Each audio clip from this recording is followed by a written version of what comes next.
If we built the first city on Mars, what would it actually look like? And no, it's not just Dubai, but red and dusty. Today we're breaking down the real science, based on NASA, MIT, ESA, and SpaceX research, on what it takes to build a living, breathing, coffee-drinking human city on another world. Behind every moment lies a scientific wonder. I'm Kale, and welcome to SciCurious, where curiosity meets science. The first step, land everything except humans. Before a single human arrives, we'd send years of cargo, habitat parts, reactors, solar panels, rovers, autonomous builders, and even plants.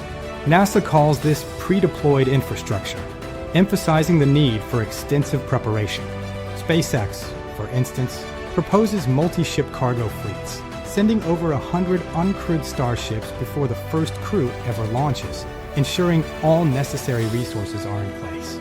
Powering a Martian city, Mars sunlight is only 43% as strong as Earth's, and dust storms can last weeks, significantly reducing solar panel efficiency. This makes reliable power generation a critical challenge for any Martian settlement.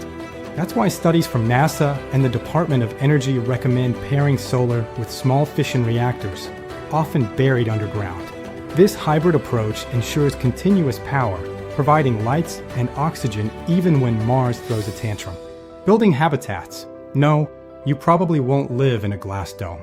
Because radiation on Mars is about 20 times higher than Earth's, according to NASA's Human Research Program, cities need thick walls for protection. This is a fundamental requirement for long-term human habitation. Think 3D printed regolith, water tanks used as shielding, or entire homes built underground within lava tubes. Sorry, sci-fi domes. You're mostly an Instagram fantasy, impractical for real Martian survival. Water, air, and food, the survival trifecta. Thanks to data from NASA's Mars Reconnaissance Orbiter, we know Mars hides massive underground ice sheets. Melting this ice, filtering it, and then boom, you have water for drinking, fuel, and farming. MIT research suggests hybrid life support systems where plants recycle air and chemical scrubbers handle the rest. And for crops, studies from Wageningen University show treated Mars soil can grow real vegetables. Daily life on Mars. Imagine commuting through pressurized tunnels, having lunch in a greenhouse cafeteria, or joining the weekly low-gravity yoga class. Life would be structured but offer unique Martian experiences. But everything, from laundry to garbage, has to be tightly recycled. On Mars, wasting water is basically a crime, given the immense effort required to produce and maintain it. Growing the city, economy, and expansion. A city needs an economy. Early on, it's research, manufacturing, and fuel production using Martian resources, called ISRU. This self-sufficiency is key to long-term survival and growth. Over decades, the settlement grows by adding new modules, mining more regolith, and building larger reactors. This isn't a weekend project. This is a century-long build, a testament to human perseverance. Governance and the Mars rules. International space law says no nation can own Mars. So a Martian city would need its own charter, part science base, part town hall. This self-governance would be crucial for its unique society. It would be self-governing, cooperative, and very allergic to conflict because, well, oxygen is a shared resource, and survival depends on collective effort.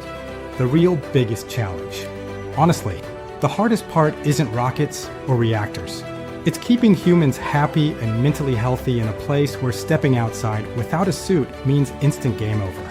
The psychological toll of extreme isolation and constant danger poses a profound challenge, requiring innovative solutions for mental well-being and community building. Closing. But if we can solve those challenges, the first Martian city won't just be an outpost. It'll be humanity's next home, a beacon of our enduring spirit of exploration.